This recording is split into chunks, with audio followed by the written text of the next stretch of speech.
যে দাবিগুলো আপনারা করছেন এই দাবিগুলো তো অনেক আগে আপনাদের হয়ে যাওয়ার কথা। ট্রান্সপোর্ট আপনাদের জন্য একটা খুব জরুরি, আমি মনে করি এটা আপনাদের একটা মোটরসাইকেল দেওয়া খুব বড় কথা না, তাই না?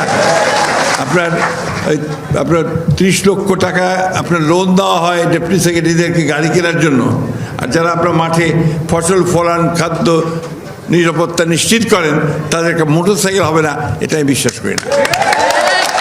আমি মনে করি যে আপনাদেরকে ট্রান্সপোর্ট দিতে হবে, আমি মনে করি যে আপনাদের যে সমস্ত কাজের সুবিধাগুলো সেগুলো দিতে হবে, এবং জেলার বাইরে ট্রান্সফার করা যাবে না, নিশ্চিত করতে হবে।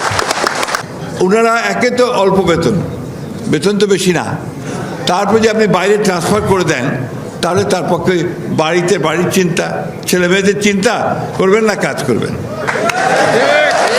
তার বদলি ঠিক করতে তাকে ঢাকায় আসতে হয়, অদ্ভুত ব্যাপার।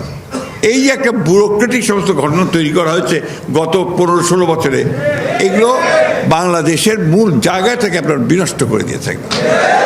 আমরা এগুলো পরিবর্তন করতে চাই, আমরা এই জায়গাগুলো আনতে চাই, আমরা কাজের পরিবেশটাকে সুষ্ঠু করে গড়ে তুলতে চাই।